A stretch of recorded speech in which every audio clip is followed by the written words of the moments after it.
का अपना टॉपिक है टिनोसाइनोवाइटिस। तो यहाँ पे सबसे पहले लिखा हुआ है टिनो। टिनो का मतलब होता है टेंडन। तो टेंडन क्या होता है? A tendon is a fibrous connective tissue which attached muscles to bone. जो ये मसल है, तो जो पार्ट बॉडी से अटैच होता है तो उसे अपन कहते हैं टेंडन। तो ये फाइब्रस कनेक्टिव टिश्यूज होते हैं।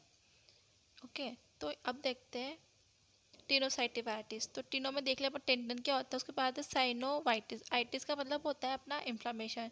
जो टेंडन है वहाँ पे जो साइनोवियल लाइनिंग है वहाँ पे जो इन्फ्लामेशन हो जाता है। Inflammation of the thin thin synovial lining of the tendon seat. Tendon seat है, साइनोवियल लाइनिंग है, वहाँ पे इन्फ्लामेशन हो जाता है, जिसको अपन कहते हैं टिनोसाइनोवाइटिस। टेंडन तो आप समझिए मसल्स जहाँ से अटैच होती है बोन से, उस पार्ट को अपन कहते हैं टेंडन। तो ये दो तरीके से अपन को हो सकता है टिनोसाइनोवाइटिस। एक तो है मैकेनिकल इरिटेशन के कारण हो सकता है या फिर बैक्टीरियल इन्फेक्शन के कारण हो सकता है।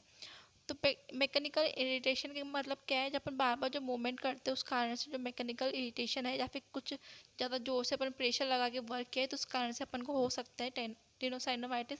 और बैक्टीरियल इन्फेक्शन में है, किसी इन्फेक्शन के कारण, किसी बैक्टीरिया के कारण इन्फेक्शन हो गया, उस कारण से अगर टिनोसाइनोवाइटिस हो रहा है तो उसे अपन कहेंगे बैक्टीरियल इन्फेक्टिव टिनोसाइनोवाइटिस।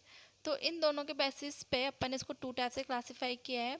एक है इरिटेटिव टिनोसाइनोवाइटिस एंड एक है इन्फेक्टिव टिनोसाइनोवाइटिस।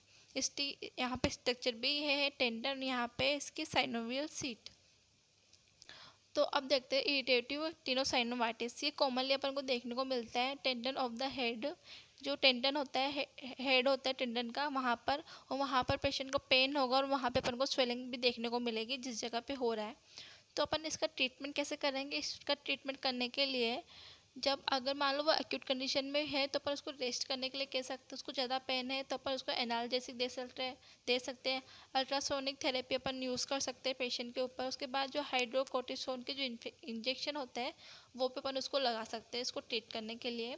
उसके बाद सेकेंड आता है इन्फेक्टिव टिनोसाइनोवाइटिस। मतलब किसी इन्फेक्शन के कारण हो रहा है टिनोसाइनोवाइटिस, तो उसे इन्फेक्टिव टिनोसाइनोवाइटिस कहेंगे अपन। तो यहाँ पे infection of the synovial lining of the tendon की जो साइनोवियल लाइनिंग होती है वहाँ पे इन्फेक्शन हो जाता है।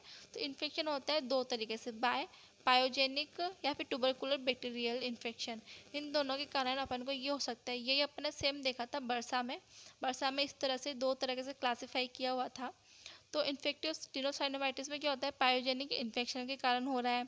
Common in the flexion tendon of the head. तो इस जगह पे आपको ज़्यादा देखने को मिलता है जहाँ पे फ्लेक्शा टेंडन्स प्रेजेंट होते हैं। सेकेंड है tubercular tenosynovitis of the sheath of the flexion tendon पे देखने को मिलेगा, ऑफ द फोरआर्म, जो ये फोरआर्म में होता है। At the level of the wrist occurs commonly compound Palmer ganglion. तो इस जगह पे आपको ट्यूबरकुलर साइनोवाइटिस देखने को मिल सकता है। तो बस यहाँ पे टिनोसाइनोवाइटिस एक छोटा सा टॉपिक था जिसमें अपन को देखना है जो जहाँ पे टेंडन होता है वहाँ की जो फाइब्रस कनेक्टिव जो टिश्यूज होते हैं वहाँ पे, जहाँ पे अटैच होते हैं वहाँ पे हो जाता है इन्फ्लामेशन, जो कि यहाँ पे लिखा है inflammation of the thin synovial lining of the tendon seat. Synovial lining होती है टेंडन सीट की, वहाँ पे हो जाता है इन्फ्लामेशन। तो बस ये इतना सही है, नाम से पता लग रहा है tenosynovitis. Tendon synovial lining and itis मतलब इन्फ्लामेशन। जो टेंडन की साइनोवियल लाइनिंग है वहाँ पे इन्फ्लामेशन। तो यही था टिनोसाइनोवाइटिस।